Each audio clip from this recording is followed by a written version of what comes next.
മനമേ വാഴ്ത്തുക നീ, മനമേ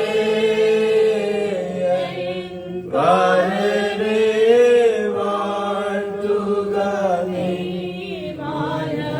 മകളിൽ കാരുണ്യം താനോണം, മകളിൽ കാരുണ്യം താനോണം, ഭക്തരിൽ വാത്സല്യവാനവനോരം,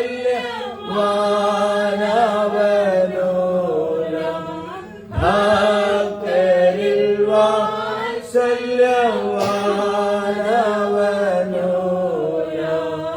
വാഴ്ത്തുക നീ മനമേ പരനെ, വാഴ്ത്തുക നീ മനമേ, വാഴ്ത്തുക നീ മനമേ പരനെ, വാഴ്ത്തുക നീ മനമേ, വാഴ്ത്തുക നീ മനമേ പരനെ, വാഴ്ത്തുക നീ മനമേ. 9-ാം സങ്കീർത്തനം വാക്യപ്രതിവാക്യമായി വായിച്ച് കർത്താവിനെ മഹത്വപ്പെടുത്താം. അതിന്റെ ഒടുവിലത്തെ 19-20 വാക്യങ്ങൾ ചേർന്ന് വായിച്ച് ദൈവത്തിന് സ്തോത്രം ചെയ്യാം. ഞാൻ പൂർണ്ണ ഹൃദയത്തോടെ യഹോവയെ സ്തുതിക്കും, നിന്റെ അത്ഭുതങ്ങളെയൊക്കെ ഞാൻ വർണ്ണിക്കും.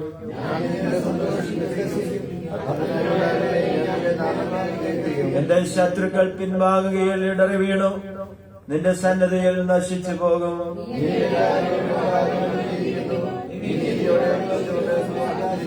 നീ ജാതികളെ ശാസിച്ച് ദുഷ്ടനെ നശിപ്പിച്ചു, അവരുടെ നാമത്തെ നീ സദാകാലത്തേക്ക് മായിച്ചു കളഞ്ഞു.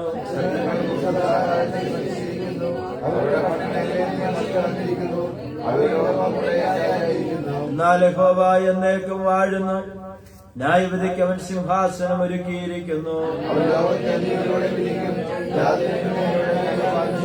യഹോവ പീഡിതനൊരു അഭയസ്ഥാനം, കഷ്ടകാലത്തൊരു അഭയസ്ഥാനം തന്നെ.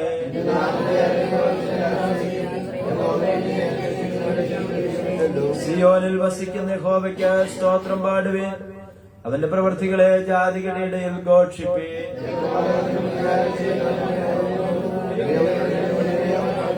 യഹോവേ, എന്നോട് കരുണയുണ്ടാകണമേ.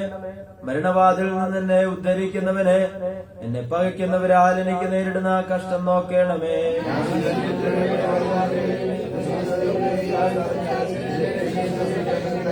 ജാതികൾ തങ്ങൾ ഉണ്ടാക്കിയ കുഴിയിൽ താണുപോയി, അവർ ഒളിച്ചു വെച്ച വലയിൽ അവരുടെ കാൽ തന്നെ അകപ്പെട്ടിരിക്കുന്നു.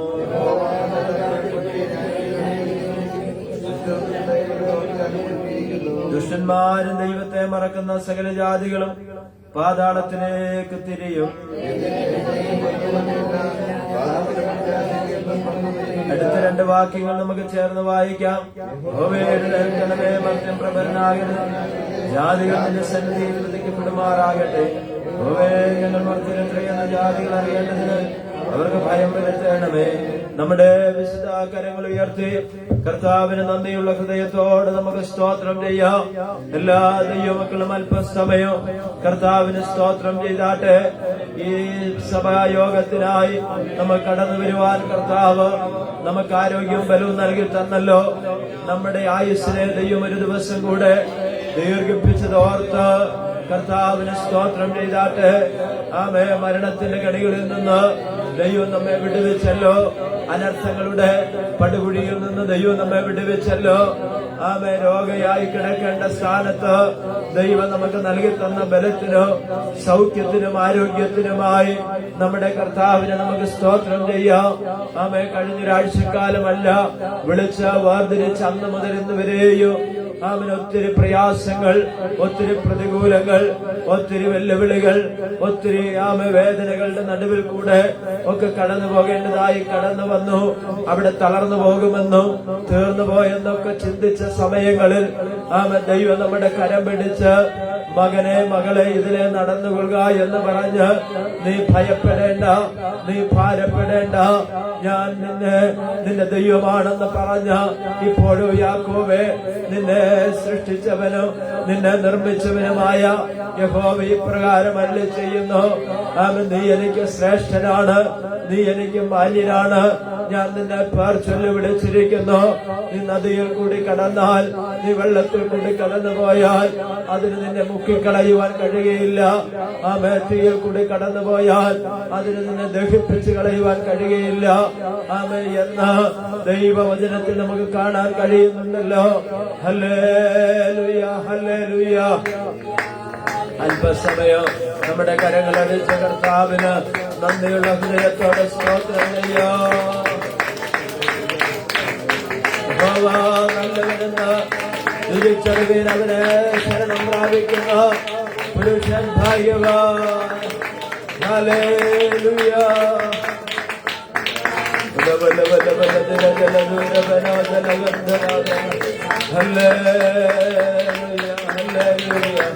Praise the Lord. Hallelujah, hallelujah, hallelujah, hallelujah. അതിനുറ്റാണ്ടിലെ അനുഭവം അതിശയ ലോകത്തിൽ നടന്നിടുവാൻ. അതിനുറ്റാണ്ടിലെ അനുഭവം അതിശയ ലോകത്തിൽ നടന്നിടുവാൻ.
Hallelujah.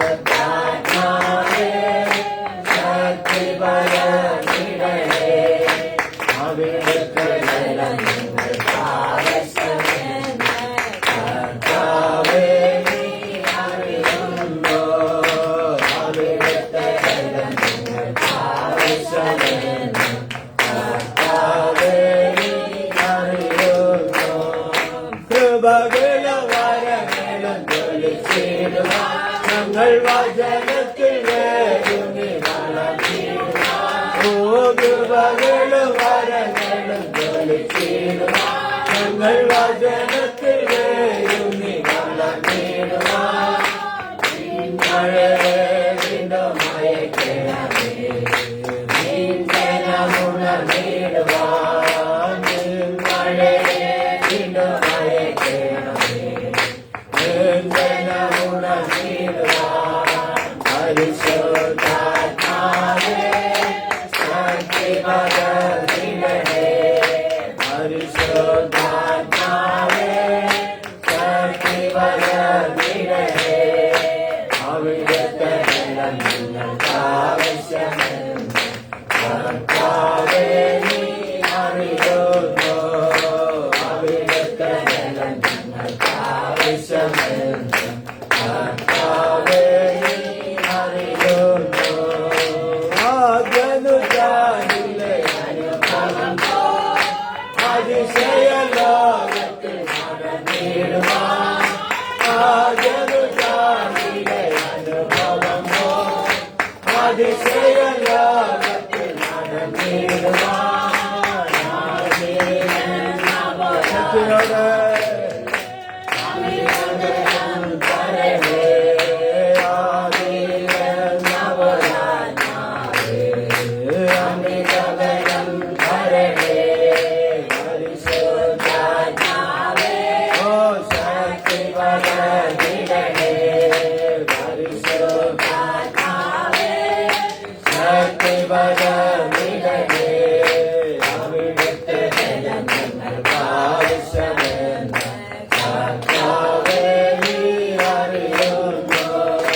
അവിടുത്തെ ബലം ഞങ്ങൾക്ക് ആവശ്യമെന്ന് കർത്താവേ നീ അറിയുന്നു അവിടുത്തെ ബലം ഞങ്ങൾക്ക് ആവശ്യമെന്ന്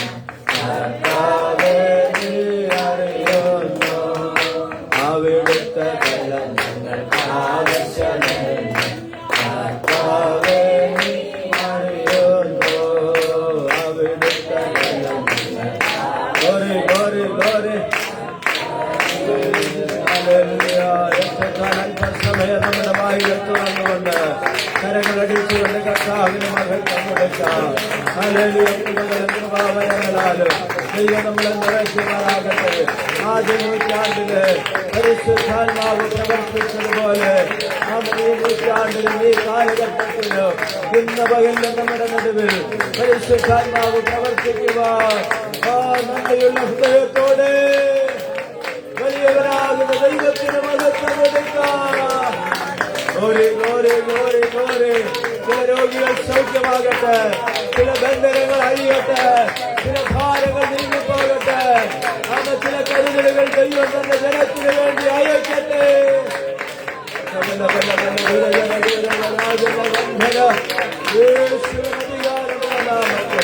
വലിയ ദൈവങ്ങളുടെ അളവറ്റ വ്യാപാരം ഇന്നലെ അന്യഭാഷയടയാളത്തോടുകൂടെ പരിശുദ്ധാത്മാവിന്റെ നിറവോടുകൂടെ ഹൃദയം നിറഞ്ഞ നന്ദിയോടുകൂടെ കർത്താവിന്റെ സന്നിധിയെ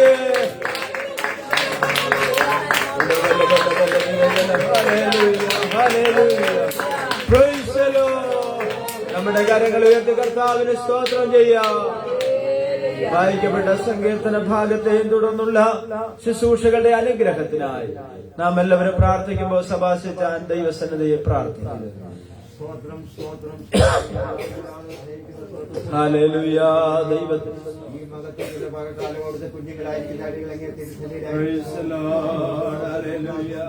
പാദത്തോടുമല്ലോ അങ്ങനെ പാതാളങ്ങളിലായിരിക്കും അറിവുകളും മനസ്സിലാക്കണമല്ലോ.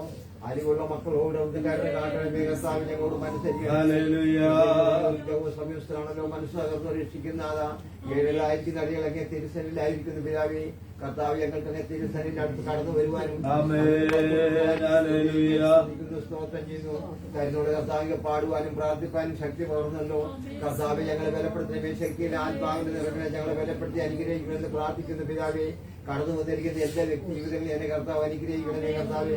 അവരോട് മനസ്സരിയണമേ കർത്താവിന്റെ ഹൃദയ ഭാരങ്ങൾ അറിയുന്നതിനെ കഷ്ടതയ്ക്ക് വിടുതൽ നൽകാവുന്ന വാഗ്ദത്തം ചെയ്ത പൊന്നുപിതാവേ, ഇനി ഞാൻ കൈവിടുകയില്ല എന്ന് അരുളി ചെയ്ത പൊന്നുപിതാവിന്റെ പൊന്നുകരങ്ങൾ പൂർണ്ണമായി മനസ്സരിക്കണമേ കർത്താവിനെ. രോഗത്താൽ മാറപ്പെടുന്ന എത്ര വ്യക്തി ജീവിതങ്ങൾ അവൻ ശാശ്വതമില്ലാതെ കർത്താവ് അവൻ പ്രാർത്ഥിക്കുന്ന പിതാവേ, ഈ കർത്താവി ആരാധന കൂട്ടത്തെ പ്രാർത്ഥിക്കുന്ന കർത്താവ് ഞങ്ങൾക്ക് ആത്മാവിതാകം തീരുവോളം തീരുവം മുഴുവൻ ദാസന ബലപ്പെടുത്തി ശക്തിയായിരിക്കണമെന്ന് പ്രാർത്ഥിക്കുന്ന പിതാവേ, ദൈവം അവരോട് കരുണ കാട്ടണമേ കർത്താവേ. ഉണ്ടാകണമെന്ന് പ്രാർത്ഥിക്കുന്നു. സ്തോത്രം കർത്താവേ, കരുണാനിധിയായി ബലപ്പെടുത്തണമേ, ശക്തിയായിരിക്കണമേ കർത്താവേ. എന്റെ ദൈവമേ, സ്വർഗം പ്രസാദിക്കണമെന്ന് പ്രാർത്ഥിക്കുന്നു. തിരുസന്നിലായിരിക്കുന്നു. ഹൃദയങ്ങൾക്ക് ജഗോ സംയുക്തനാണല്ലോ. മനസ്സ് തകർന്ന് രക്ഷിക്കാവുന്ന വാക്ക് പറഞ്ഞ വാക്ക് വിശ്വസ്തനായ Praise the Lord. Hallelujah. ഞങ്ങളെ ബലപ്പെടുത്തി കൃപയും കർത്താവിന്റെ കരങ്ങൾ പൂർണ്ണ മനസ്സോടെ ശക്തിയായിരിക്കണമേ. ഞങ്ങളോട് സ്തോത്രം സ്തോത്രം. കർത്താവ് പ്രാർത്ഥന കേട്ടനായി സ്തോത്രം. സർവ്വ വലിയൊരു നാമത്തിൽ തന്നെ ആമേൻ. എല്ലാവർക്കും പ്രാർത്ഥനയോടെ സ്വസ്ഥാനങ്ങളിലിരിക്കാം. കർത്താവായ യേശുക്രിസ്തുവിന്റെ നിസ്തുല്യമായ തിരുനാമം ഈ പകൽക്കാലം വാഴ്ത്തപ്പെടുമാറാകട്ടെ. അനുഗ്രഹിക്കപ്പെട്ടതാകുന്ന ഈ പകലിലും നന്ദിയുള്ള ഹൃദയത്തോടുകൂടെ കർത്താവിന്റെ സന്നിധിയിൽ നമുക്ക് അടുത്തു വരുവാൻ ദൈവമായ കർത്താവ് നമുക്ക് ഒരുക്കി തന്ന വിലയേറിയ സാവകാശത്തെ ഓർത്ത് ദൈവത്തിന് സ്തോത്രം ചെയ്യുന്നു. കടന്നു വന്ന എല്ലാ ദൈവമക്കൾക്കും യേശുക്രിസ്തുവിന്റെ നിസ്തുല്യമായ നാമത്തിൽ സ്നേഹവും വന്ദനവും നന്ദിയും അറിയിക്കുകയാണ്. കഴിഞ്ഞൊരാഴ്ചക്കാലം ദൈവം നമ്മെ അവിടെ ഇവിടങ്ങളായി പരിപാലിക്കുവാനും സൂക്ഷിക്കുവാനും ഇടയായി തീർന്നുവല്ലോ. അന്യോന്യം ഓർത്ത് പ്രാർത്ഥിപ്പാൻ ദൈവം സഹായിച്ചതോർത്ത് ദൈവത്തിന് സ്തോത്രം ചെയ്യുന്നു. കഴിഞ്ഞ 1-2 ആഴ്ചയായിട്ട് പ്രിയ സെബാസ്റ്റ്യനും ശാരീരികമായി സുഖമില്ലാതെ ഭാരപ്പെട്ടു. എങ്കിലും കർത്താവ് ആശ്വാസം കൊടുത്ത് നമ്മുടെ നടുവിൽ കൂട്ടിക്കൊണ്ടുവന്ന ദൈവത്തിന് സ്തോത്രം ചെയ്യുന്നു. പ്രിയ സുരേഷ് ബ്രദർ കണ്ണുമായിട്ടുള്ള ബന്ധത്തിൽ, കണ്ണിന്റെ ആമനൊരു ഓപ്പറേഷനുമായി ബന്ധത്തിൽ ഹോസ്പിറ്റലില് ആയിരിക്കുന്നു. ഇന്ന് ഡിസ്ചാർജ് ആകുമെന്നാണ് അറിയുവാനിടയായി തീർന്നത്. കർത്താവ് പ്രിയ സഹോദരനും സൗഖ്യവും ബലവും ആരോഗ്യവും കൊടുക്കുവാനിടയായി തീരട്ടെ. അങ്ങനെ പ്രായത്തിൻ്റെതായിരിക്കുന്ന പ്രയാസങ്ങളൊക്കെ അനുഭവിക്കുന്ന ചില പ്രിയപ്പെട്ടവർ നമ്മുടെ നടുവിലുണ്ടല്ലോ. കർത്താവ് എല്ലാവരെയും ആശ്വസിപ്പിക്കുവാനും സമാധാനിപ്പിക്കുവാനും ഇടയായി തീരട്ടെ. വളരെ പ്രാർത്ഥനയോടും സ്തോത്രത്തോടും ദൈവസന്നിധിയിൽ ആയിരിക്കാൻ ദൈവം സഹായിക്കട്ടെ. നമ്മുടെ കുഞ്ഞുങ്ങളെയൊക്കെ ഓർക്കുന്നു. ദൈവം അവരെ അനുഗ്രഹിക്കട്ടെ. അവരുടെ പരീക്ഷയൊക്കെ വിജയിച്ച് പുതിയൊരു അധ്യയന വർഷത്തിൽ പുതിയൊരു ക്ലാസ്സിലേക്ക് അടുത്ത ആഴ്ച മുതല് അവര് 1-ാം തീയതി മുതൽ പ്രവേശിക്കുകയാണ്. നമ്മുടെ കുഞ്ഞുങ്ങളെ ദൈവം അനുഗ്രഹിക്കുകയും അവർക്ക് ബുദ്ധിയും ജ്ഞാനവും എല്ലാം ദൈവം അവരൊക്കെ കൊടുത്ത് അവരെ സഹായിക്കുവാനിടയായി തീരട്ടെ. നമുക്ക് അല്പസമയം ഇന്ന് വായിക്കപ്പെട്ട സങ്കീർത്തനത്തിൽ നിന്ന് ചില കാര്യങ്ങൾ ഓർപ്പിച്ച ദൈവസന്നിധാനത്തിൽ ഇരിക്കുവാൻ കർത്താവ് താല്പര്യപ്പെടുകയാണ്. നമ്മളിന്ന് വായിച്ചത് 9-ാമത്തെ സങ്കീർത്തനമാണ്. വളരെ അനുഗ്രഹിക്കപ്പെട്ടതും മനോഹരവുമായിട്ടുള്ള ഒരു സങ്കീർത്തനമാണ് 9-ാം സങ്കീർത്തനം. അതിന്റെ 1-ാമത്തെ വാക്യത്തിൽ സങ്കീർത്തനക്കാരൻ പറയുകയാണ്, ഞാൻ പൂർണ്ണ ഹൃദയത്തോടെ യഹോവയ്ക്ക് സ്തോത്രം ചെയ്യും. ഇല്ലേ? ഞാൻ യഹോവയെ സ്തുതിക്കും. ഞാൻ പൂർണ്ണ ഹൃദയത്തോടെ യഹോവയെ സ്തുതിക്കും. ആരുടെയും നിർബന്ധത്താലല്ല, മറ്റാരുടെയും പരപ്രേരണയാലല്ല, തന്റെ സ്വന്തമായ ഒരു തീരുമാനമാണ്. ഞാൻ എന്റെ ദൈവത്തെ എന്ത് ചെയ്യും? പൂർണ്ണ ഹൃദയത്തോടെ സ്തുതിക്കും. സ്തുതിക്കുമെന്ന് മാത്രമല്ല, പൂർണ്ണ ഹൃദയത്തോടെ സ്തുതിക്കും. സ്തുതിക്കാൻ എല്ലാവർക്കും കഴിയും. എന്നാൽ പൂർണ്ണ ഹൃദയത്തോടുകൂടെ ദൈവത്തെ സ്തുതിക്കുക എന്നുള്ളതിൽ ദൈവം എന്ത് ചെയ്യുന്നു? പ്രസാദിക്കുന്നു എന്നുള്ളതാണ്. പകുതി വീട്ടിൽ വെച്ചിട്ടല്ല, പകുതി മാറ്റിവെച്ചിട്ടല്ല. ദൈവസന്നിധാനത്തെ നിറഞ്ഞ ഹൃദയത്തോടുകൂടെ, തുറന്ന മനസാക്ഷിയോടുകൂടെ, വളരെ സന്തോഷത്തോടുകൂടെ ദൈവത്തെ ആരാധിക്കുവാൻ സങ്കീർത്തനക്കാരൻ എന്ത് ചെയ്യാണ്? ആഹ്വാനം ചെയ്യുകയാണ്. താൻ പറയുന്നു, ഞാൻ പൂർണ്ണ ഹൃദയത്തോടെ എന്ത് യഹോവയെ സ്തുതിക്കും എന്ന് പറഞ്ഞാൽ ആരാധിക്കുവാനുള്ള ഒരു ആഹ്വാനമാണ്. എന്തിനു വേണ്ടിയാ? ആരാധിക്കുവാനുള്ള ഒരു ആഹ്വാനമാണ്. അത് അടുത്ത വാക്യം എങ്ങനെയാണ് പറയുന്നത്? ഞാൻ നിന്റെ അത്ഭുതങ്ങളെയൊക്കെയും എന്ത് ചെയ്യും? ഞാൻ വർണ്ണിക്കും എന്ന് പറഞ്ഞാൽ യേശുവിന്റെ ഒരു സാക്ഷിയായിട്ട് ഞാൻ എന്ത് ചെയ്യും? തീരുമെന്നാണ് നമ്മൾ മനസ്സിലാക്കേണ്ടത്. ഒന്ന്, ദൈവത്തെ ആരാധിക്കും എന്നുള്ളതാണെങ്കിൽ, രണ്ടാമത് താൻ പറയുകയാണ് യഹോവയുടെ അല്ലെങ്കിൽ ദൈവത്തിന്റെ അത്ഭുത പ്രവർത്തികളെ ഞാൻ എന്ത് ചെയ്യും? വർണ്ണിക്കും എന്ന് പറഞ്ഞാൽ യേശുവിന്റെ ഒരു സാക്ഷിയായിട്ട് ഞാൻ എന്ത് ചെയ്യുമെന്ന് തീരുമെന്നുള്ള തന്റെ തീരുമാനം. അപ്പൊ ദൈവം ആഗ്രഹിക്കുന്ന നമ്മളെ കുറിച്ച് ദൈവം ആഗ്രഹിക്കുന്ന ഒരുപാട് കാര്യങ്ങളുണ്ട്. എന്നാൽ ഒരുപാട് കാര്യങ്ങളിൽ രണ്ട് കാര്യമാണ്. ഒന്ന്, ദൈവത്തെ ഞാൻ പൂർണ്ണ ഹൃദയത്തോടെ ആരാധിക്കുകയും അപ്പോൾ തന്നെ ദൈവത്തെ ഞാൻ എന്ത് ചെയ്യും? സ്തുതിക്കുവാനും ഇടയായിത്തീരും. എന്ന് പറഞ്ഞാൽ രണ്ട്, യേശുവിന്റെ സാക്ഷിയായിത്തീരും. ഒന്ന് പത്രോസിന്റെ ലേഖനം 2-ാം അധ്യായത്തിന്റെ 9-ാമത്തെ വാക്യം ഒന്നെടുത്താട്ടെ. ഒന്ന് പത്രോസിന്റെ ലേഖനം 2-ാം അധ്യായത്തിന്റെ 9-ാമത്തെ തിരുവചനം നോക്കിക്കേ. പത്രോസ് അപ്പോസ്തലൻ ഇവിടെ പറയുകയാണ്, നിങ്ങളോ അന്ധകാരത്തിൽ നിന്ന് തന്റെ അത്ഭുത പ്രകാശത്തിലേക്ക് നിങ്ങളെ വിളിച്ചവന്റെ സൽഗുണങ്ങളെ ഘോഷിപ്പാൻ തക്കവണ്ണം. അപ്പൊ നമ്മെ ദൈവം വിളിച്ചത് എന്തിനു വേണ്ടിയാണ്? എന്തിനു വേണ്ടിയാ? പത്രോസ് അപ്പോസ്തലൻ പറയുകയാണ്, നിങ്ങളെ ദൈവം വിളിച്ചിരിക്കുന്നത് എവിടെ നിന്നാ കൊണ്ടുവന്നത്? അന്ധകാരത്തിൽ നിന്ന്. അപ്പൊ ദൈവമക്കളെ, നമ്മൾ ഒരു കാലത്ത് ആരായിരുന്നു? എവിടെ കിടന്നവരായിരുന്നു? എങ്ങനെയുള്ളവരായിരുന്നു? തിരുവചനം പറയുകയാണ്, നിങ്ങളോ അന്ധകാരത്തിൽ നിന്ന്. അപ്പൊ അന്ധകാരം ആരും ഇഷ്ടപ്പെടുന്ന ഒന്നല്ല. രാത്രിയും ഇരുട്ടും ആർക്കും ഇഷ്ടമല്ല. പകലാണ് ആളുകൾക്ക് എന്താ ഇഷ്ടമെന്ന് പറയുന്നത്. അപ്പൊ നോക്കിയേ, രാത്രി ആരും ഇഷ്ടപ്പെടാത്തതുപോലെ, ഇരുട്ടിഷ്ടപ്പെടാത്തതുപോലെ അന്ധകാരത്തിൽ കിടന്നവരായിരുന്ന നമ്മെ അന്ധകാരത്തിൽ നിന്ന് സർവശക്തനാകുന്ന ദൈവം തന്റെ പുത്രനാകുന്ന ക്രിസ്തുവേശുവിനെ ഭൂമിയിലേക്ക് അയച്ച് അന്ധകാരത്തിൽ കിടന്ന നമ്മെ അവൻ എന്ത് ചെയ്തു? അത്ഭുതത്തിന്റെ പ്രകാശത്തിലേക്ക് കൊണ്ടുവന്നിരിക്കുക. സ്തോത്രം. ശക്തിയോടെ ദൈവമക്കൾ ഒരു സ്തോത്രം പറഞ്ഞാട്ടെ. ഹല്ലേലൂയ. ഇങ്ങനെയാണ് യോഹന്നാൻ ഇങ്ങനെ പറയുന്നുണ്ട്, നിങ്ങൾ ഇരുട്ടിലായിരുന്നു, എന്നാൽ ഇരുട്ടിൽ നിന്ന് ദൈവം നിങ്ങളെ വെളിച്ചത്തിന്റെ വക്താക്കളാക്കി തീർത്തിരിക്കുകയാണ്. സ്തോത്രം. അവൻ ദൈവം നമ്മെ വിളിച്ചത് എന്തിനു വേണ്ടിയാണ്? തന്റെ സൽഗുണങ്ങളെ ഘോഷിപ്പാൻ വേണ്ടിയാണ്. അപ്പൊ ഇവിടെ സങ്കീർത്തനക്കാരൻ പറയുകയാണ്, അതിന്റെ 2-ാമത്തെ ഭാഗം ഇങ്ങനെ പറഞ്ഞു, നിന്റെ അത്ഭുതങ്ങളെയൊക്കെയും ഞാൻ എന്ത് ചെയ്യും? വർണ്ണിക്കും. നിങ്ങൾ കേട്ടിട്ടില്ലേ? ചിലർ അവരുടെ കുടുംബത്തെ പറ്റി വർണ്ണിക്കുന്നത് കേൾക്കാറില്ലേ? അല്ലെങ്കിൽ അവരുടേതായ ജോലിയെ പറ്റി വർണ്ണിക്കുന്നത് കേൾക്കാറില്ലേ? അല്ലെങ്കിൽ അവരുടെ മക്കളെ പറ്റി വർണ്ണിച്ചു പറയുന്നത് സാധാരണ നമ്മൾ കേൾക്കാറില്ലേ? ഞാൻ പറഞ്ഞതിന്റെ കാരണം എന്നതുപോലെ രക്ഷകനായ യേശുവിനെ വർണ്ണിക്കാൻ കഴിയണം. സ്തോത്രം. ടീച്ചർ കഴിഞ്ഞ വ്യാഴാഴ്ച സ്തോത്രം വെള്ളിയാഴ്ച വരാൻ വേണ്ടി ഞാൻ ചോദിച്ചു, എന്താ കണ്ടില്ലല്ലോ? സാധാരണ സ്ഥിരം വരുന്നവരെ വിളിച്ചു ചോദിക്കും, വരാതെ കാണുമ്പോ വരാതായിരിക്കുമ്പോ ചോദിക്കും.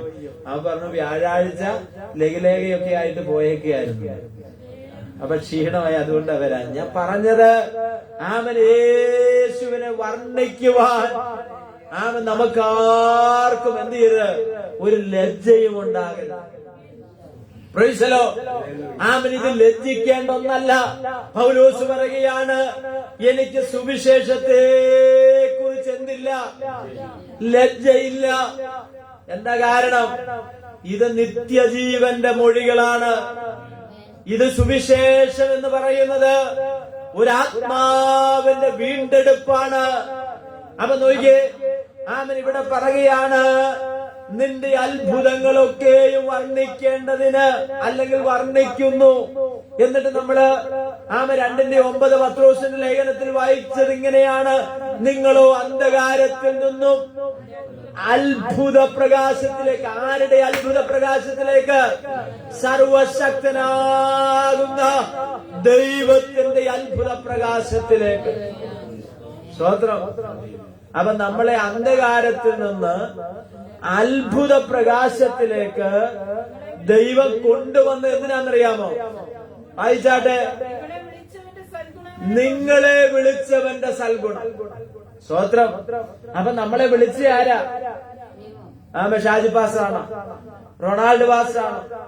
അല്ലെങ്കിൽ വേറെ ഏതെങ്കിലും ഇവിടെ മുൻനാളുകളിൽ കർത്താവ് അയച്ച് പ്രവർത്തിച്ച് നമ്മുടെ വീട്ടിൽ വന്ന് സുവിശേഷം പറഞ്ഞ് പ്രാർത്ഥിച്ച് നമ്മളോട് യേശുവിനെ പറ്റി പങ്കിട്ട ആരെങ്കിലും ആണോ നമ്മളെ വിളിച്ചത്?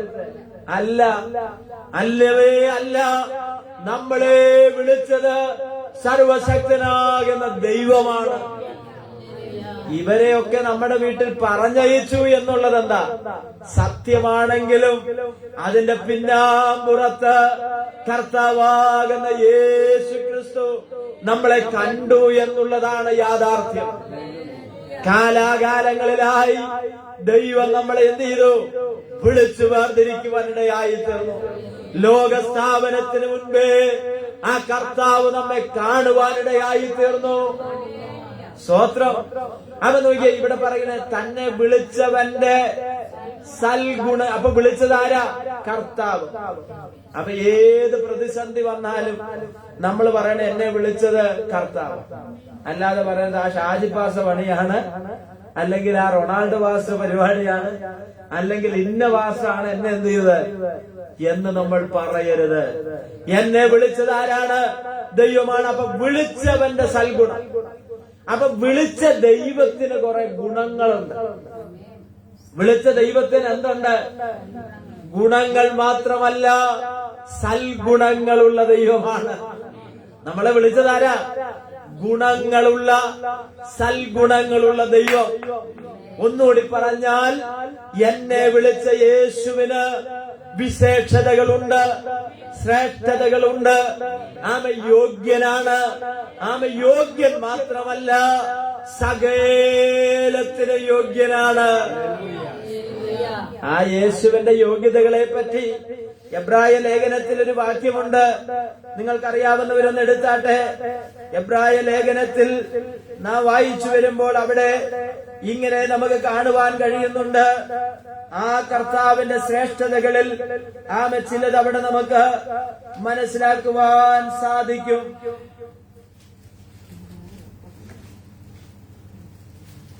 നോക്കിയേ, അതിന്റെ 7-ാം അധ്യായത്തിന്റെ 25-ാമത്തെ വാക്യം ഒന്ന് വായിച്ചേ.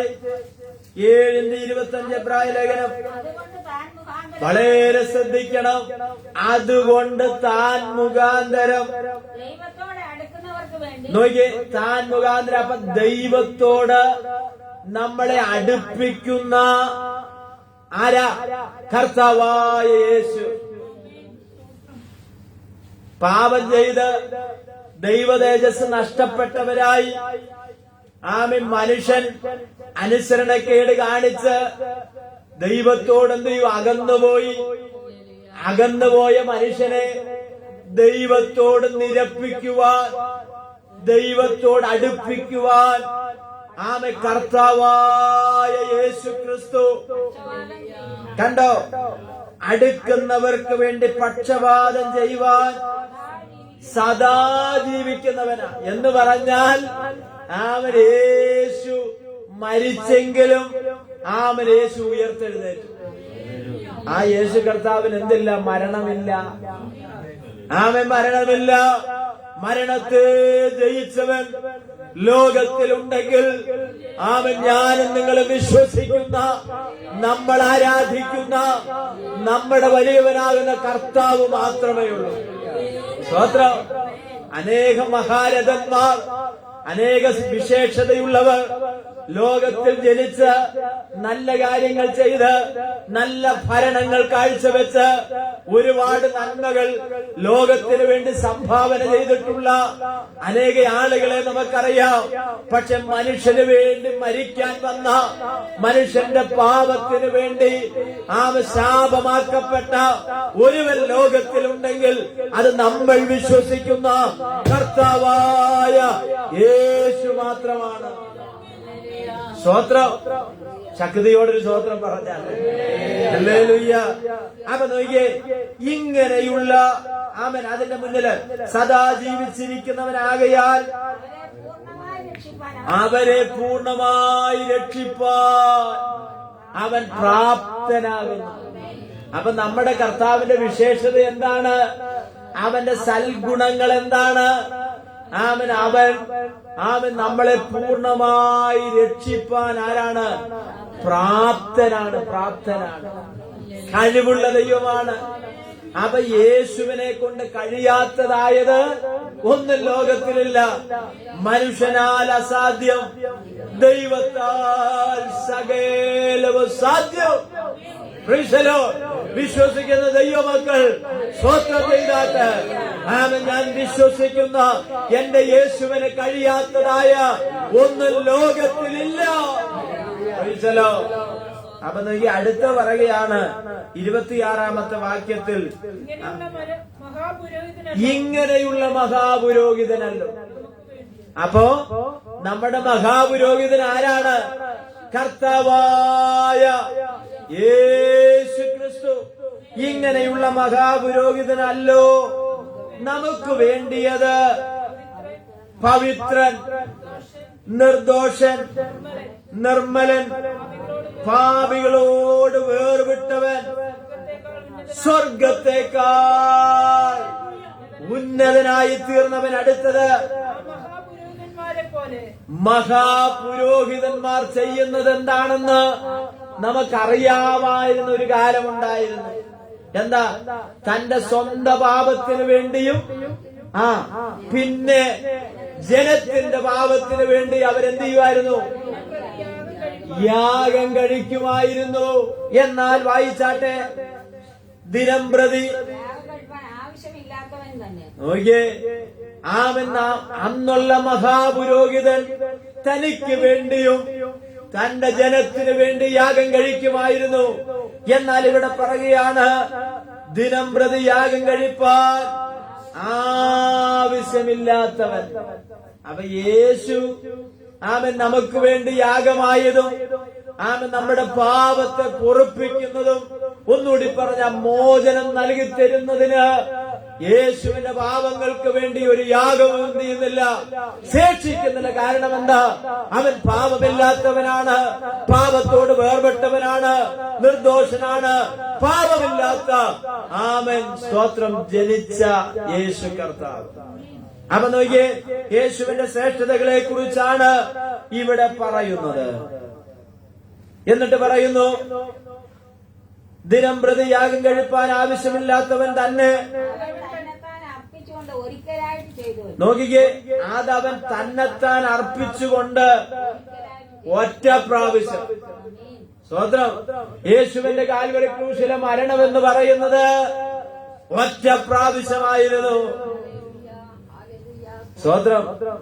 അവ യേശു ക്രിസ്തു ഒരിക്കലായി മരിച്ച ആ മരണം എന്നുവരെ ഈ ലോകത്തിൽ സ്വതം ജനമുണ്ടാകുന്നു, ലോകമുണ്ടോ, അന്നുവരെയും ജനിക്കുന്ന മാനവജാതിയുടെ പാപത്തിന് പരിഹാരത്തിന് ഇനിയൊരു യാഗവും എന്ത് ചെയ്യുന്നില്ല, ഭൂമിയിൽ ശേഷിക്കുന്നില്ല, ആവശ്യമില്ല. അതാണ് യേശുവിന്റെ മരണത്തിന്റെ പ്രത്യേകത. ലോകത്തിലുള്ള യാഗങ്ങൾ 1 വർഷം കഴിയുമ്പോൾ, 6 മാസം കഴിയുമ്പോൾ, 3 മാസം കഴിയുമ്പോൾ വീണ്ടും അത് ആവർത്തിക്കുകയാണ്. എന്നാൽ യേശു ക്രിസ്തുവിന്റെ ഒരിക്കലായിട്ടുള്ള മരണത്തിന്റെ പ്രത്യേകത അതെന്നേക്കുമായിട്ട് എന്ത് ചെയ്യുകയാണ്? മനുഷ്യന്റെ പാപത്തിന്റെ പരിഹാരമായിട്ട് അർപ്പിക്കപ്പെട്ട് കഴിഞ്ഞു. ഇനി എന്ത് ചെയ്താൽ മതി? ഞാനൊരു പാപിയാണെന്ന് സമ്മതിച്ചാൽ മതി. ആമ രക്ഷിക്കപ്പെടാത്ത മനുഷ്യരെ സംബന്ധിച്ചിടത്തോളം ഞാനൊരു പാപിയാണെന്ന് ഹൃദയംഗമായി സമ്മതിച്ച് യേശുവിന് മാത്രമേ എന്റെ പാപത്തിന് പരിഹാരം വരുത്താൻ കഴിയുകയുള്ളൂ എന്നുള്ള ഉത്തമ ബോധ്യത്തോടുകൂടെ യേശുവിന്റെ കാൽവരി ക്രൂശിന്റെ ചുവട്ടിൽ അടുത്തു വരിക എന്നുള്ളത്. ഞാൻ ആ ഭാഗം വിശദമാക്കേണ്ട ആവശ്യമില്ല. നിങ്ങൾക്കത് നന്നായിട്ട് അറിയാം. നോക്കിയേ, അതിന്റെ അടുത്ത വാക്യം കൂടി ഒന്ന് വായിച്ചാട്ടെ. 28. ന്യായപ്രമാണം ബലഹീന മനുഷ്യരെ മഹാപുരോഹിതന്മാരാക്കുന്നു. ന്യായപ്രമാണത്തിന് പിമ്പുള്ള ആണയുടെ വചനമോ എന്നേക്കും തികഞ്ഞവനായി തീർന്ന പുത്രനെ പുരോഹിതനാക്കുകയാണ്. പുതിയ നിയമത്തിൽ ഞാനും നിങ്ങളുമൊക്കെ പുരോഹിതന്മാരാണ്. സ്തോത്രം. എഫേസ്യ ലേഖനത്തിൽ പറയുകയാണ്. എഫേസ്യ ലേഖനത്തിൽ ആ വാക്യം കൂടെ ഒന്ന് വായിക്കാം. അവൻ ചിലരെ 4:11 അവൻ ചിലരെ അപ്പോസ്തോലന്മാരായും ചിലരെ പ്രവാചകന്മാരായും ചിലരെ സുവിശേഷകന്മാരായും ചിലരെ ഇടയന്മാരായും ഉപദേശകന്മാരായും കർത്താവ് നമ്മളെ എന്ത് ചെയ്തിരിക്കുക? നിയമിച്ചിരിക്കുകയാണ്. സ്വത്രം. എന്നെ ദൈവം എന്തിനു വേണ്ടി വിളിച്ചിരിക്കുന്നു എന്നുള്ളൊരു ബോധ്യം നമ്മുടെ അകത്തെന്ത് ചെയ്യണം? ഉണ്ടാകുവാനിടയായി തീരണം. സ്തോത്രം. ആമേൻ. ഈ ഭാഗത്ത് നാം വായിച്ചത് ഇങ്ങനെയാണ്: യഹോവയുടെ പ്രവർത്തികൾ, അവന്റെ അത്ഭുത പ്രവർത്തികളെ ഞാൻ എന്ത് ചെയ്യും? വർണ്ണിക്കുവാനിടയായി തീരും. അപ്പോൾ നമ്മൾ വായിച്ച ആ ഭാഗം 2:9 വാക്യം ഇങ്ങനെയാണ്: നിങ്ങളോ അന്ധകാരത്തിൽ നിന്ന് അത്ഭുത പ്രകാശത്തിലേക്ക് വിളിച്ചവന്റെ സൽഗുണങ്ങളെ ഘോഷിപ്പാൻ തക്കവണ്ണം തിരഞ്ഞെടുക്കപ്പെട്ട ജാതി, രാജകീയ പുരോഹിത വർഗം, വിശുദ്ധ വംശം, സ്വന്ത ജനം, പിന്നെ ആകുന്നു. സ്തോത്രം. ഇങ്ങനെയുള്ള 4-5 കാറ്റഗറിയിൽ ദൈവം നമ്മളെ എന്തിരിക്കുക? വിളിച്ച് നമ്മളെ ആക്കിയിരിക്കുകയാണ്. ഞാൻ മടങ്ങി വരട്ടെ. നോക്കിയേ, ഞാൻ പൂർണ്ണ ഹൃദയത്തോടെ യഹോവയെ സ്തുതിക്കും. നിന്റെ അത്ഭുതങ്ങളെയൊക്കെയും ഞാൻ എന്ത് ചെയ്യും? വർണ്ണിക്കുവാനിടയായി തീരും. സ്തോത്രം. പത്രോസിന്റെ ലേഖനത്തിലെ ആ ഭാഗത്ത് നാം നന്മ ചെയ്യുവാനും കഷ്ട സഹിക്കുവാനും 2:20 വായിച്ചാട്ടെ. പത്രോസ് 2:20 വാക്യം.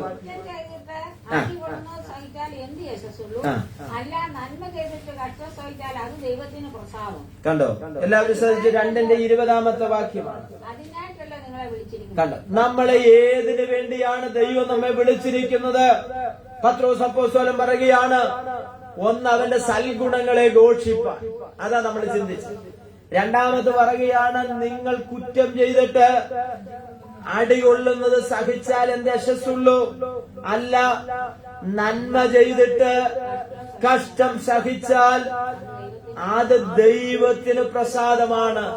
നോക്കിയ ദൈവമക്കളെ, നമ്മൾ നന്മ ചെയ്തിട്ട് അത് മുഖാന്തരം കഷ്ടം സഹിച്ചാൽ അത് ആർക്ക് പ്രസാദമാണ്?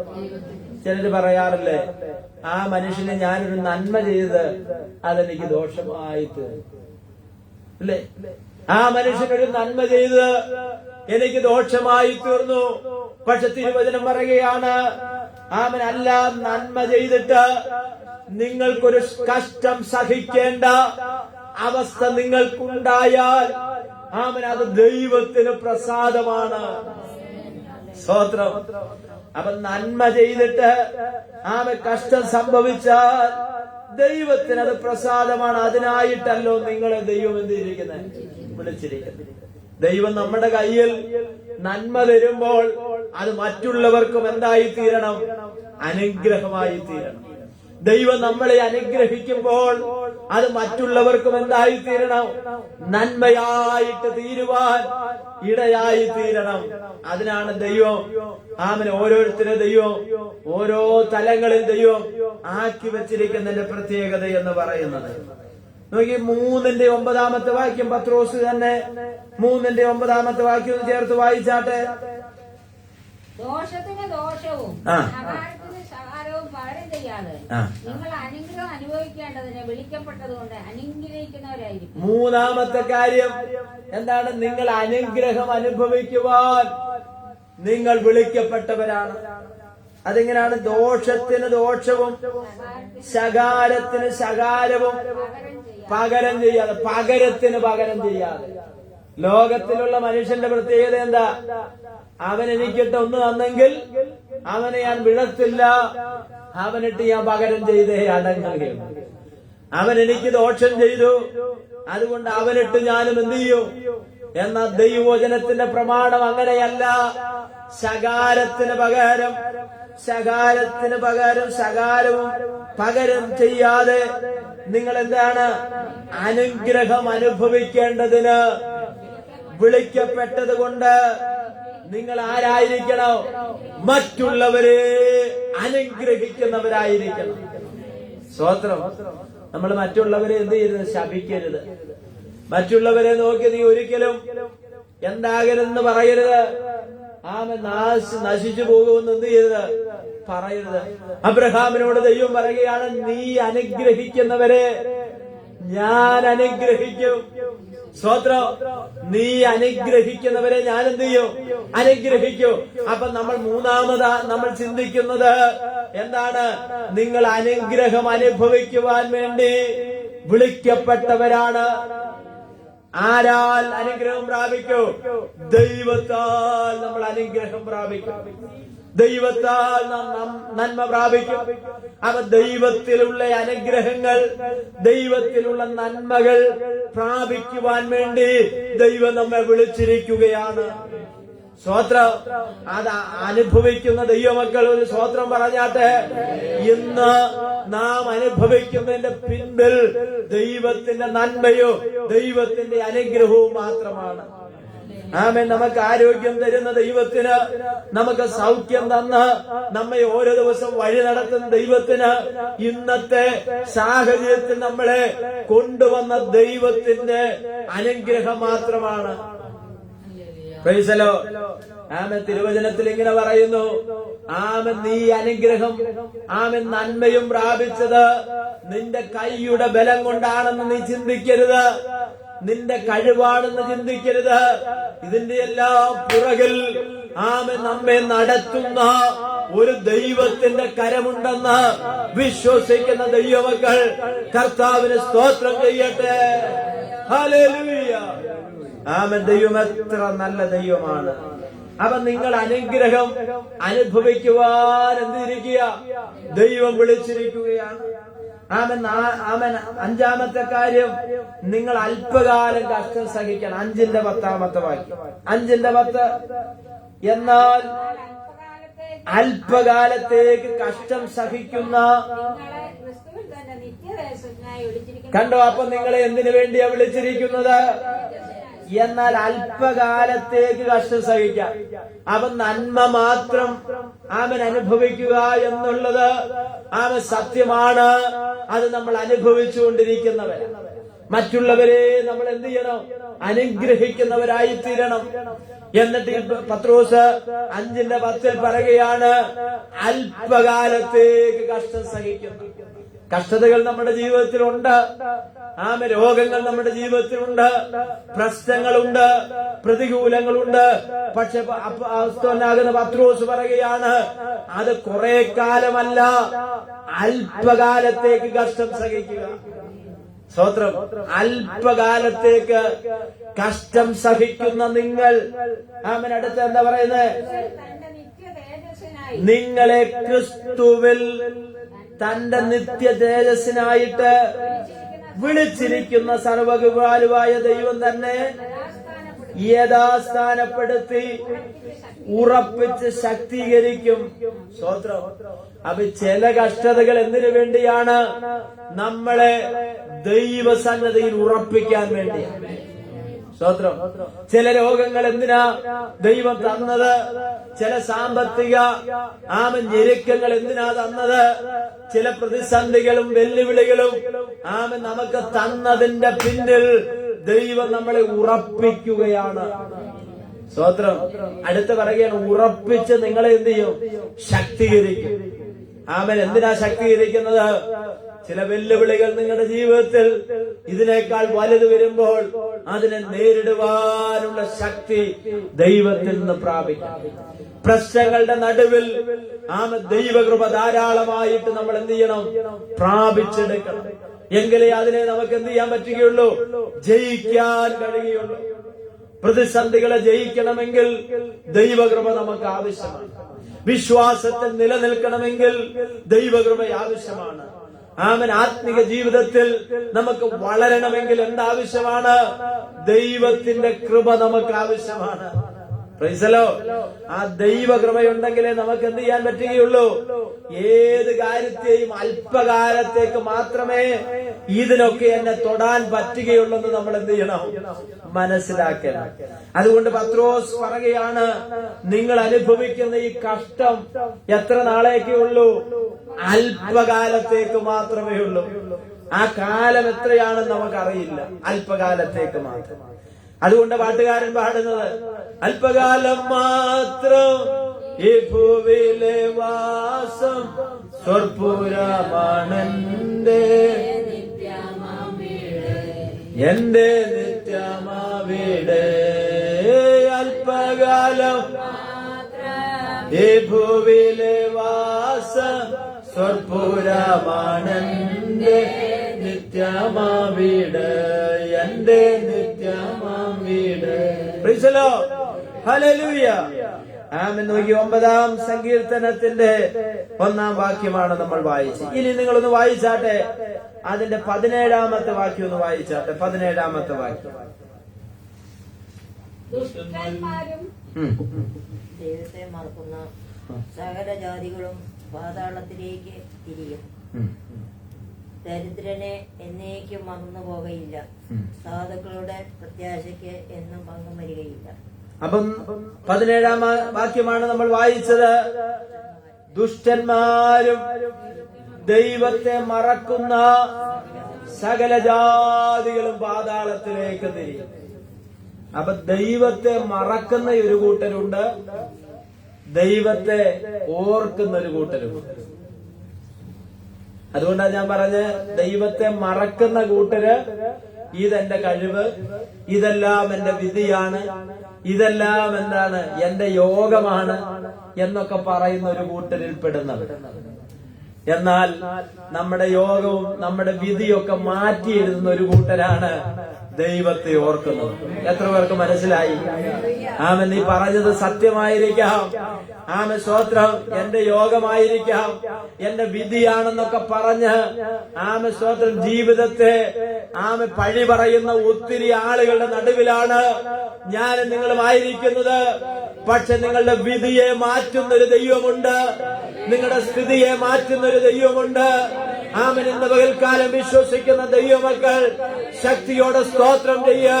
നിന്റെ അവസ്ഥകൾക്ക് മാറ്റം വരുത്തുന്ന ഒരു ദൈവമുണ്ട്, നമ്മുടെ സ്ഥിതിയെ മാറ്റുന്നൊരു ദൈവമുണ്ട്. യഹോവ തന്റെ ജനത്തിന്റെ സ്ഥിതി മാറ്റുമ്പോൾ യാക്കോബ് സന്തോഷിക്കുകയും ഇസ്രായേൽ ആനന്ദിക്കുകയും ചെയ്യും. സ്ഥിതി മാറ്റാൻ കഴിവുള്ള ഒരു ദൈവം, അവസ്ഥകൾ മാറ്റാൻ കഴിവുള്ള ഒരു ദൈവം. നമുക്കറിയാം, എബ്ബേസ് തന്റെ ജീവിതം വളരെ വേദനാജനകമായിരുന്നു. തനിക്ക് മറ്റ് സഹോദരന്മാരുണ്ട്, പക്ഷേ എബ്ബേസിനെ കുറിച്ചാണ് പരിശുദ്ധാത്മാവ് ബൈബിളിൽ ചേർത്തിരിക്കുന്നത്. എന്താണ് എബ്ബേസോ? അവൻ ആരാണ്? തന്റെ സഹോദരന്മാരെക്കാൾ മാന്യനായിരുന്നു. അവന്റെ അമ്മ അവനെ വ്യസനത്തോടെ പ്രസവിച്ചു എന്ന് പറഞ്ഞ് അവൻ എബ്ബേസ് എന്ന് പേരിട്ടു. അവനൊരു വ്യസനത്തിന്റെ പുത്രനായിരുന്നു. ആമേൻ. അവന് മുൻപോട്ട് നോക്കിയാൽ അവന്റെ ജീവിതമൊക്കെ ആമൻ ഒരു അന്ധകാരത്തിലും ആമൻ മുൻപോട്ട് പോകാൻ പറ്റാത്ത ആമൻ ഒരു അവസ്ഥയിലുമൊക്കെ ആയിരുന്നു. പക്ഷെ അവന്റെ സ്ഥിതി മാറി. എപ്പോഴാണെന്നറിയാമോ? അവൻ ഇസ്രായേലിന്റെ ദൈവത്തിന്റെ അടുക്കൽ വന്ന് അവന്റെ ഭാരങ്ങൾ അവൻ ഇറക്കി വെച്ചു. അവൻ പറയുകയാണ്, ആമൻ എന്റെ ഈ അവസ്ഥകൾക്കൊരു മാറ്റം എനിക്ക് നൽകി തരണം. ആമൻ നോക്കിക്കേ, ആമൻ വേദപുസ്തകത്തിൽ ഒരു വലിയ പ്രാർത്ഥനയായിട്ടത് മാറാനിടയായി തീർന്നു. യബ്ബേസിന്റെ പ്രാർത്ഥന ആമൻ ദൈവം കേട്ടു. അതിന്റെ മറുപടിയാണ് നമ്മൾ അവിടെ വായിക്കുന്നത്. അവൻ തന്റെ സഹോദരന്മാരെ പോലെ നല്ല സഹോദരന്മാരെക്കാൾ സ്തോത്രം ദൈവം മാന്യനാക്കി. ദൈവം മാന്യനാക്കി. എന്തെങ്കിലുമൊക്കെ മാന്യത നമുക്കുണ്ടെങ്കിൽ അത് സർവശക്തനാകുന്ന ദൈവം തന്നതാണെന്ന് വിശ്വസിക്കുന്നുണ്ടോ? Praise the Lord. ദൈവത്തെ അറിഞ്ഞതുകൊണ്ട് ആമൻ ഞാനൊരു മാന്യനായി മാറി. ദൈവത്തെ അറിയാൻ ഇടയായി തീർന്നത് കൊണ്ട് ആമൻ എനിക്ക് മാന്യത ദൈവം തന്നു. അപ്പോൾ നമ്മുടെ സ്ഥിതികൾ എന്ത് ചെയ്യും? മാറും. ദൈവത്തിന് മാറ്റാൻ കഴിയും. ആമൻ ഇതെന്റെ യോഗമാണെന്നും ഇതെന്റെ തലവരെയാണെന്നും ഇതെന്റെ വിധിയാണെന്നൊക്കെ പറഞ്ഞ് നീ ഇരുന്നാൽ ആമൻ ആയുസ് മുഴുവനും നീ ഇരിക്കും. സ്തോത്രം. പക്ഷെ എന്നെ വിളിച്ചൊരു ദൈവമുണ്ടെന്ന് തിരിച്ചറിഞ്ഞാൽ നിന്നെ പുറത്തു കൊണ്ടുവരുന്നൊരു ദൈവമുണ്ട്. Praise the Lord. അപ്പൊ 17-ാമത്തെ വാക്യത്തിൽ പറയുകയാണ്, ദുഷ്ടന്മാരും ദൈവത്തെ മറക്കുന്നു. അപ്പൊ ഞാൻ പറഞ്ഞു, ദൈവത്തെ മറക്കുന്നവരുമുണ്ട്, ദൈവത്തെ ഓർത്ത് നന്ദി പറയുന്നവരുമുണ്ട്. അപ്പൊ സങ്കീർത്തനക്കാരൻ പറഞ്ഞു വന്നിട്ട് പറയുകയാണ്, ദുഷ്ടന്മാരും ദൈവത്തെ മറക്കുന്ന ഒരു കൂട്ടരുമുണ്ട്. സ്തോത്രം. അടുത്ത് പറയുകയാണ്, മറക്കുന്ന സകല ജാതികളും എന്ന് പറഞ്ഞാൽ ഓർമ്മയില്ലാതെ പോകുന്നതല്ല, പിന്നെയോ അറിഞ്ഞുകൊണ്ട് അവഗണിക്കുകയാണ്. എന്താണ്? ഓർമ്മയില്ലാതെ പോകുന്നതല്ല, മനഃപൂർവ്വം ദൈവത്തിന്റെ കൽപ്പനകളെ അവഗണിക്കുകയും തള്ളിക്കളയുകയും ചെയ്യുകയാണ്. നിങ്ങൾ ഇങ്ങോട്ടൊന്ന് ശ്രദ്ധിച്ചേ. ആമൻ ഇവിടെ പറയുകയാണ്, ദുഷ്ടന്മാരും ദൈവത്തെ മറക്കുന്ന സകല ജാതികളും പാതാളത്തിലേക്ക് തിരിയും. അപ്പം മനഃപൂർവമായിട്ട് എന്ത് ചെയ്യാണ്? ദൈവത്തിന്റെ കൽപ്പനകളെ തള്ളിക്കളയുക, അവഗണിക്കുക. അതാണ് ദൈവത്തെ മറക്കുക എന്ന് പറയുന്നത്. ആമൻ നമ്മളെ അറിയുന്ന, നമ്മളോട് ആമൻ അറിയുന്ന സ്നേഹമുള്ള നമ്മുടെ സഹോദരങ്ങൾ, ആമൻ ആരെങ്കിലും ഒരാള് നിങ്ങള് റോഡിൽ കൂടെ പോയി അബദ്ധവശാൽ കോടതിപ്പടിയിൽ നിന്ന് നമ്മുടെ സഭയിൽ ഒരു സഹോദരനെ കണ്ടപ്പോൾ പുള്ളി കണ്ടു, എന്നിട്ട് കാണാതെ നമ്മളെ ഒഴിവാക്കി പോയാൽ ആമൻ നമുക്കൊരു വിഷമമുണ്ടാകും. ആമൻ നമ്മളെ എന്ത് ചെയ്തു? ആ പുള്ളി അവഗണിച്ചു. എന്താ? കാണാഞ്ഞിട്ടല്ല, മനഃപൂർവ്വം നമ്മളെ എന്ത് ചെയ്തു? അവഗണിച്ചു. ഇനി ഒന്നുകൂടി പറഞ്ഞാൽ, വിശ്വാസത്തിന്റെ പേരിൽ കല്യാണത്തിന് നമ്മളെ മനഃപൂർവ്വം എന്ത് ചെയ്തില്ല? വിളിച്ചില്ല. അതിന് നമ്മൾ പറയുന്ന പേരാണ് അവരെന്നെ അവഗണിച്ചു. സ്വത്രം. അവര് വീടിന്റെ ഒരു ഗൃഹപ്രവേശനമുണ്ടായി, അല്ലെങ്കിൽ വീട്ടിൽ നല്ലൊരു വിശേഷപ്പെട്ട ദിനത്തിൽ അവരെന്നെ മാത്രം എന്ത് ചെയ്തു?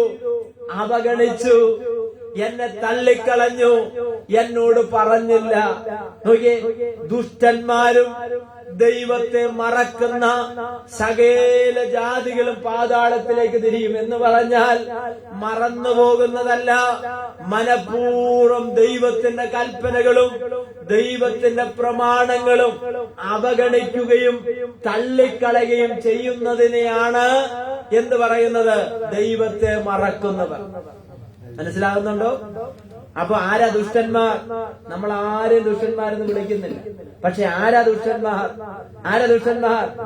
മനഃപൂർവ്വം ദൈവത്തിന്റെ കൽപ്പനകളെയും ദൈവിക പ്രമാണങ്ങളെയും എന്ത് ചെയ്യുന്നു? ദൈവത്തിന്റെ സാന്നിധ്യത്തെയും തള്ളിക്കളയുകയും അവഗണിക്കുകയും ചെയ്യുന്നവരാണ്. സ്തോത്രം. ആമേ. ദൈവമില്ലാത്തതുപോലെ ജീവിക്കുക എന്നതാണ് ഇതിന്റെ അർത്ഥം. ഇതിന്റെ അർത്ഥം എന്താണ്?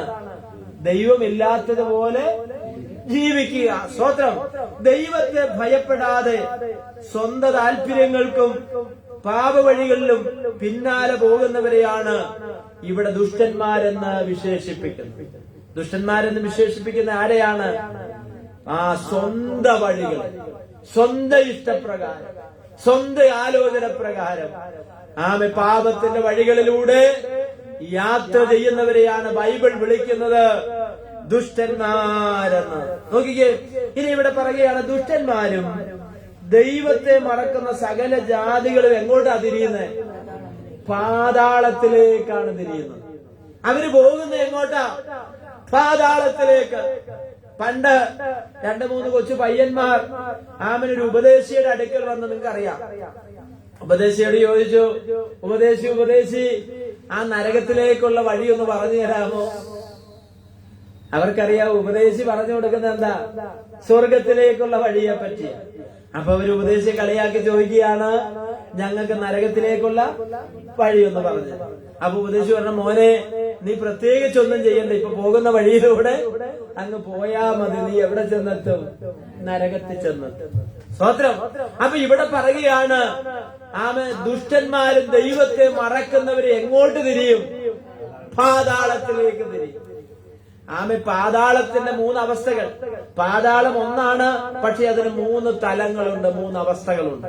ഞാനിവിടെ നേരത്തെ പറഞ്ഞിട്ടുണ്ടെന്ന് എനിക്ക് തോന്നുന്നു. പാതാളം എന്നത് ഒരവസ്ഥയാണ് എന്ന് പറഞ്ഞാൽ അതിന് 3 വ്യത്യസ്ത തലങ്ങളുണ്ട്. ഒന്നാമത്തെ തലമാണ് ആമേൻ സ്തോത്രം അബ്രഹാമിന്റെ മടി. പാതാളത്തിന്റെ 3 അവസ്ഥകൾ അല്ലെങ്കിൽ 3 തലങ്ങൾ. അതിന്റെ ഒന്നാമത്തെ അവസ്ഥയാണ് അബ്രഹാമിന്റെ മടി എന്ന് പറയുന്നത്. അവിടേക്ക് ആര് ചെന്നു? കുഞ്ഞുങ്ങൾ പറഞ്ഞാട്ടെ, സൺഡേ സ്കൂൾ കുട്ടികളെന്ന് പറഞ്ഞാട്ടെ. അബ്രഹാമിന്റെ മടിയിൽ ആരാ ചെന്നത്? ലാസർ അല്ലേ? ധനവാനായ ആ വലിയ മനുഷ്യന്റെ വീട്ടിന്റെ പടിവാതിൽക്കൽ ഒരു ദരിദ്രനായ പാവപ്പെട്ടവനായ ഒരു മനുഷ്യൻ കിടക്കുന്നുണ്ടായിരുന്നു. അവന്റെ പേരെന്താണ്? ലാസർ. അവൻ എങ്ങനെ അവിടെ ജീവിച്ചുകൊണ്ടിരുന്നത്? ധനവാന്റെ മേശയിൽ നിന്ന് വീഴുന്ന അപ്പനുറുക്കുകൾ കൊണ്ട് ഈ ദരിദ്രനാകുന്ന വ്രണം നിറഞ്ഞ ആ സാധുവായ മനുഷ്യൻ എന്ത് ചെയ്തു? അവിടെ കിടന്ന് ജീവിച്ചു. ഞാൻ ആ ധനവാന്റെ ഗുണങ്ങളെ പറ്റി ഞാനൊരു പ്രസംഗം പണ്ട് പ്രസംഗിച്ചിട്ടുണ്ട്. ആ മനുഷ്യരെ അങ്ങനൊന്നും നമുക്ക് കുറ്റം പറയാൻ പറ്റുമോ? ഇല്ല. അദ്ദേഹം ഒരു നല്ല മനുഷ്യനായതുകൊണ്ടാണ് സ്തോത്രം അവിടെ കിടക്കാനെങ്കിലും സമ്മതിച്ചു. ഇന്നാണെങ്കിൽ സെക്യൂരിറ്റിയെ പറഞ്ഞു വിട്ട് എന്ത് ചെയ്താന്? കോളറിന് പിടിച്ച് പൊക്കി എടുത്തോണ്ട് പോയേ. നോക്കി, ഈ പാവപ്പെട്ട സാധു മനുഷ്യൻ ആ പടിപ്പുര വാതിൽക്കൽ കിടന്നു. ആ വീടിന്റെ ഉള്ളിൽ നിന്ന് കിട്ടുന്ന അപ്പനുറുക്കുകളൊക്കെ തിന്ന് ആമേൻ സ്തോത്രം അവന് വലിയ ജീവിത സുഖമൊന്നും ഈ ഭൂമിയിൽ എന്ത് ചെയ്യാൻ പറ്റിയില്ല, അനുഭവിക്കാൻ കഴിഞ്ഞില്ല. പക്ഷെ ഒരു ദിവസം ആമൻ ഈ ദരിദ്രനായ മനുഷ്യനെ തിരഞ്ഞാര് വന്നെന്നറിയാമോ? മരണമെന്ന് പറയുന്ന വിരുന്നുകാരൻ വന്നു. ആ മനുഷ്യന്റെ കരത്തിൽ പിടിച്ച് ആ മരണം എന്ന് പറയുന്ന വിരുന്നുകാരൻ അവനെ കൂട്ടിക്കൊണ്ടുപോയി. പക്ഷെ കൊണ്ടുപോയത് എങ്ങോട്ടായിരുന്നു? അബ്രഹാമിന്റെ മടിയിലെ. എന്നാൽ ചില നാളുകൾ കഴിഞ്ഞില്ല. അതിനു മുൻപ് ഈ കൊട്ടാരത്തിൽ താമസിക്കുന്ന ആമൻ സ്തോത്രം ഈ ധനാഢ്യനാകുന്ന ആമൻ പ്രസിദ്ധിയുള്ള ആ മനുഷ്യനും ഒരു ദിവസം മരിച്ചു. എന്നാൽ അവൻ പോയത് എങ്ങോട്ടാണ്? തിരുവചനം യേശു കർത്താവാണ് ആ ഭാഗം നമ്മളെ എന്ത് ചെയ്യുന്നത്? പഠിപ്പിക്കുന്നത്. ആ ധനവാനായ മനുഷ്യൻ യാതനാ സ്ഥലത്തേക്ക് പോയി. രണ്ടുപേരും ഒരു സ്ഥലത്ത് നിന്നാണ് പോയത്. രണ്ടുപേരെയും കൊണ്ടുപോയതും മരണമെന്ന ആമെ 3 അക്ഷരത്തിൽ അടങ്ങുന്ന ഒന്ന് തന്നെയാണെങ്കിലും അവർ ചെന്നെത്തിയത് പാതാളത്തിലാണെങ്കിലും 2 സ്ഥലങ്ങളിലാണ് ചെന്നെത്തിയത്. 2 അവസ്ഥകളിലാണ് ചെന്നെത്തിയത്. 2 അനുഭവങ്ങളിലാണ് ചെന്നെത്തിയത്. അബ്രഹാമിന്റെ മടിയിലിരിക്കുന്ന ആമൻ ലാസറിനോട് ഒരു തുള്ളി വെള്ളം ചോദിക്കേണ്ട ഗതികേട് ആർക്കുണ്ടായി? നോക്കിക്കേ, ഈ ഭൂമിയിൽ എല്ലാ സുഖ സൗകര്യങ്ങളോടുകൂടെ ജീവിച്ച ആ മനുഷ്യന്റെ ആത്മാവിന് വേണ്ടിയുള്ളത് അവൻ കരുതിയില്ല. ഒരു കാര്യം ഓർത്തുകൊള്ളണം, ലോകത്തിൽ ജീവിക്കുന്നവർ ജാതി നോക്കിയോ മതം നോക്കിയോ നിറം നോക്കിയോ അല്ല ദൈവം അവന് വേണ്ടി നിത്യതയൊരുക്കുന്നത് അവൻ അറിയേണ്ടതിന് ഈ ലോകത്തിൽ വെച്ച് അറിയുക എന്നുള്ളതാണ്. സ്തോത്രം. വീടില്ലാത്ത വീട്ടുകാരില്ലാത്ത കേറിക്കിടക്കാൻ ഇടമില്ലാത്ത ഒരു നേരത്തെ അപ്പം തിന്നാൻ വകയില്ലാത്ത ആ പാവപ്പെട്ട മനുഷ്യൻ തന്റെ നിത്യതയെ കുറിച്ച് അവൻ തിരിച്ചറിഞ്ഞു. പക്ഷേ ആ ധനവാനാകുന്ന മനുഷ്യൻ അവനത് തിരിച്ചറിയാൻ കഴിഞ്ഞില്ല. സ്തോത്രം. പണ്ട് മരിക്കാനായി കിടക്കുന്ന ഒരു അപ്പച്ചന്റെ കട്ടിലിന്റെ അടുക്കൽ ചെന്ന് അനേക ആളുകൾ വന്ന് കാണുന്നുണ്ട്, പ്രാർത്ഥിക്കുന്നുണ്ട്, കുശലമൊക്കെ ചോദിക്കുന്നുണ്ട്. അപ്പച്ചനോട് ചോദിച്ചു. അപ്പച്ചൻ പറഞ്ഞു, ഇനി അധികം നാള് ഞാനില്ല. അധികം ചില സമയങ്ങൾ കഴിയുമ്പോൾ ഞാൻ ഈ ലോകത്ത് നിന്ന് എന്ത് ചെയ്യും? മാറ്റപ്പെടും, മറ്റൊരു ലോകത്തേക്ക് ഞാൻ പോവുകയാണ്. ഒരു ദൈവ മനുഷ്യൻ തന്റെ അടുക്കൽ വന്ന് ചോദിച്ചു, അല്ല പിതാവേ, പോകുന്ന സ്ഥലത്തെ കുറിച്ച് എന്തെങ്കിലും ഒരു അറിവുണ്ടോ? അപ്പച്ചൻ പറഞ്ഞ ആർക്കറിയാം എന്ന് പറഞ്ഞ പോകാൻ റെഡിയാണ്, പക്ഷെ പോകുന്ന സ്ഥലത്തെ കുറിച്ച് ഒരു അറിവുമില്ല. സ്വത്രം. നമ്മൾ പറയും എങ്ങനെങ്കിലും ഒന്ന് പോയി കിട്ടിയാ മതി. ഒരുപക്ഷെ ജീവിതം അടുത്തിട്ടോ, ഒരുപക്ഷെ ശാരീരത്തിന്റെ പ്രയാസം കൊണ്ടോ, അല്ലെങ്കിൽ പ്രത്യാശ കൊണ്ടോ ഇങ്ങനെയൊക്കെ ആളുകൾ പറയാറുണ്ട്. പക്ഷെ പോകുന്ന രാജ്യത്തെ കുറിച്ച്, പോകുന്ന സ്ഥലത്തെ കുറിച്ച് നമുക്കൊരു അറിവുണ്ടായിരിക്കും. എന്നാൽ കായംകുളത്ത് ഒരു പ്രായമുള്ള ദൈവമനുഷ്യൻ മരിക്കാനായി കട്ടിലിൽ ചുവരോട് ചേർന്ന കട്ടിലിന്റെ ഒരു മൂലയ്ക്ക് ചുരുണ്ട് കിടക്കുമ്പോൾ അനേകര് കാണാൻ വരുന്നുണ്ട്. മറ്റൊരു മനുഷ്യൻ അവിടെ വന്നു. സ്തോത്രം. ഈ അപ്പച്ചനുമായി ജസ്റ്റ് സംസാരിച്ചപ്പോ ചോദിച്ചു, അപ്പച്ചൻ എന്താ ഈ കട്ടിലിന് ഇത്രയും സ്ഥലം ഉണ്ടായിട്ടും ഈ സമയത്ത് എന്താ ആ മൂലയ്ക്ക് പോയിട്ട് കിടക്കുന്നതെന്ന് ചോദിച്ചു. അപ്പൊ അപ്പച്ചൻ പറഞ്ഞു, എന്നെ കൊണ്ടുപോകാൻ വേണ്ടി ചില ദൂതന്മാർ വന്നിട്ടുണ്ട്. ആ ദൂതന്മാർ ഈ കട്ടിലുണ്ട്, അവർക്ക് ഇരിക്കാനുള്ള ഇടം ഞാൻ കൊടുത്തിരിക്കുകയാണ്. പോകുന്ന നാടിനെ കുറിച്ചുള്ള പ്രത്യാശ.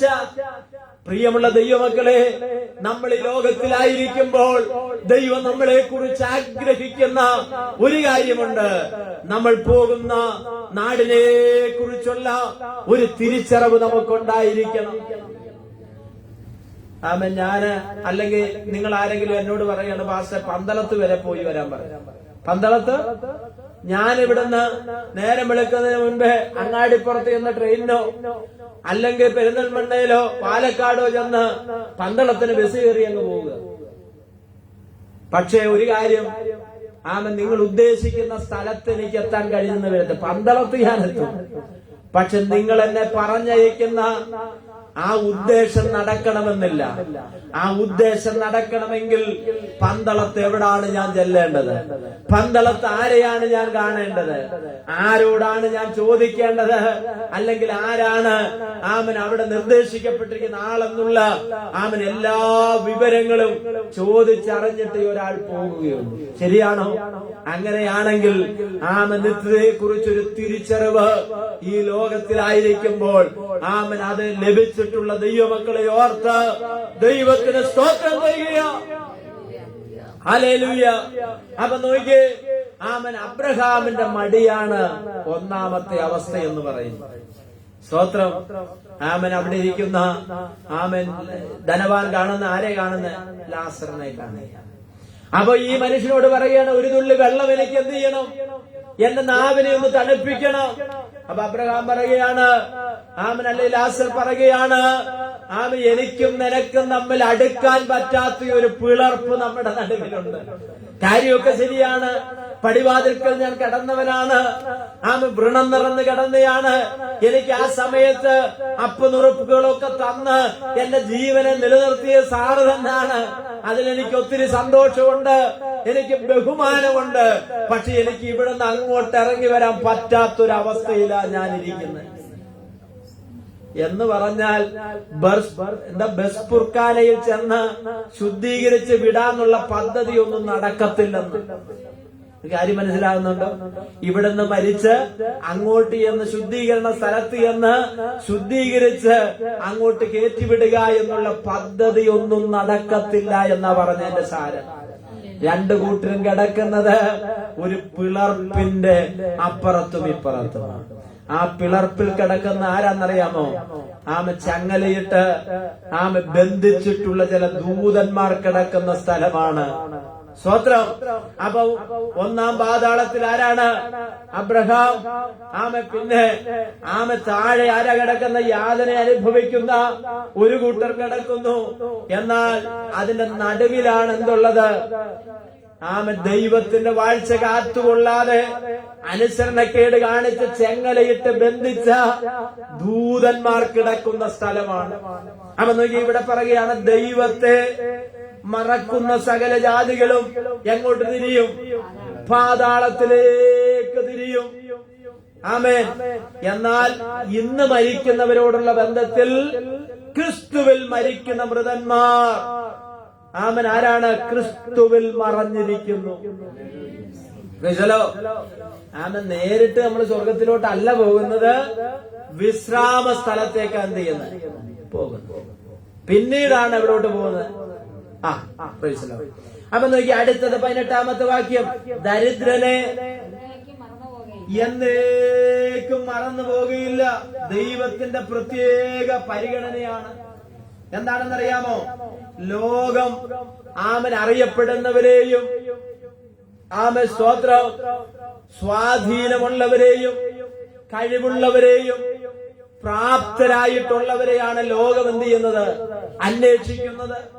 പക്ഷെ തിരുവചനം പറയുകയാണ്, എന്താ പറയുന്നേ? ദരിദ്രനെ ആര് മറക്കത്തില്ല, ദൈവം മറന്നു പോകുകയില്ല. ആ കൂട്ടത്തിൽ ഞാനൊന്ന് ചേർത്ത് പറയാം, ആത്മാവിൽ ദരിദ്രരായവർ ഭാഗ്യവാന്മാർ. ഇങ്ങനെയുള്ളവർക്കാണ് ദൈവരാജ്യം. സ്തോത്രം. നമ്മൾ ഏത് കാര്യത്തിലാകണം എന്നറിയാമോ? ആത്മാവിൽ നമ്മൾ ആരായിരിക്കണം? ദരിദ്രരായിരിക്കണം.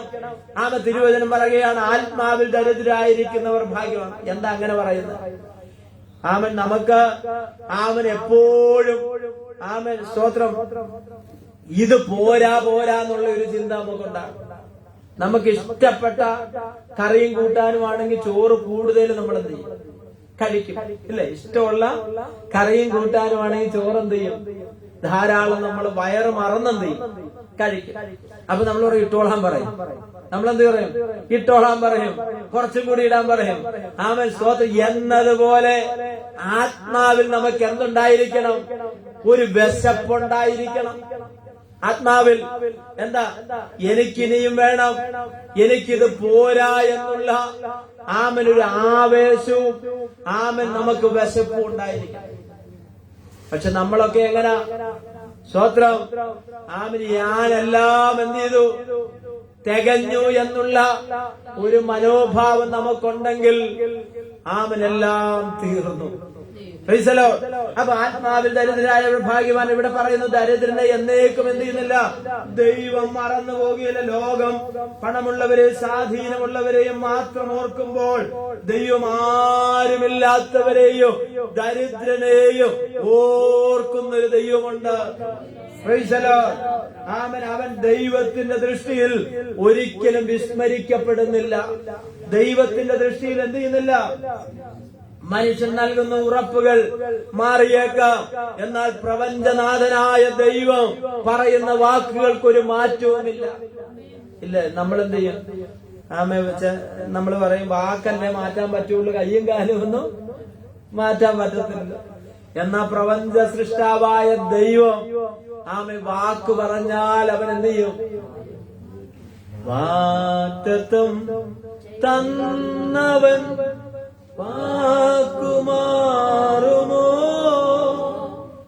ഇല്ല, ഇല്ല, ഒരിക്കലുമില്ല. ഇല്ല, ഒരിക്കലുമില്ല. അവൻ വാക്കുമാറുകയില്ല. അപ്പൊ ദൈവം എന്ത് ചെയ്യത്തില്ല? വാക്കുമാറാത്ത ദൈവം. സ്തോത്രം. ആമേ. പ്രപഞ്ചനാഥനായ ദൈവം നൽകുന്ന വാഗ്ദാനം എന്നേക്കും നിലനിൽക്കുന്നതാണ്. കഷ്ടത അനുഭവിക്കുന്നവന്റെ പ്രാർത്ഥനയ്ക്ക് ദൈവം കൃത്യസമയത്ത് മറുപടി നൽകും. കഷ്ടത അനുഭവിക്കുന്ന തന്റെ മക്കൾക്ക് ദൈവം എന്ത് ചെയ്യും? തക്ക സമയത്ത് മറുപടി നൽകും. ഇതാണ് ദൈവത്തിന്റെ ഉറപ്പ്, ഇതാണ് ദൈവത്തിന്റെ വാഗ്ദാനം. അപ്പൊ ഇവിടെ പറയുകയാണ്, ദരിദ്രനെ എന്നേക്കും എന്ത് ചെയ്യുന്നില്ല, മറന്നു പോകുന്നില്ല. സാധുക്കളുടെ പ്രത്യാശയ്ക്ക് എന്ത് ചെയ്യുന്നില്ല, ഭംഗം വരികയില്ല. സ്തോത്രം. നമുക്കൊരു പ്രത്യാശയുണ്ട്. നമ്മുടെ പ്രത്യാശ എന്താ? കർത്താവായ ക്രിസ്തു യേശു നമ്മെ ചേർപ്പാൻ എന്ത് ചെയ്യും? ആമൻ ഇനിയും വാനമേഘത്തിൽ വരും. എനിക്ക് ഈ ലോകത്ത് എന്തൊക്കെ സംഭവിച്ചാലും, എന്തെല്ലാം പ്രതികൂലങ്ങൾ അനുഭവിക്കേണ്ടി വന്നാലും, എത്ര കഷ്ടങ്ങളുടെ നടുവിൽ കൂടെ ഞാൻ പോകേണ്ടി വന്നാലും, നമ്മുടെ പ്രത്യാശയ്ക്ക് എന്ത് ചെയ്യുന്നില്ല, ഭംഗം വരുന്നില്ല. എന്താ കാരണം എന്നറിയാമോ? നമ്മുടെ പ്രത്യാശ കർത്താവായ യേശു ക്രിസ്തുവാണ്. Praise the Lord. ഹല്ലേലൂയ.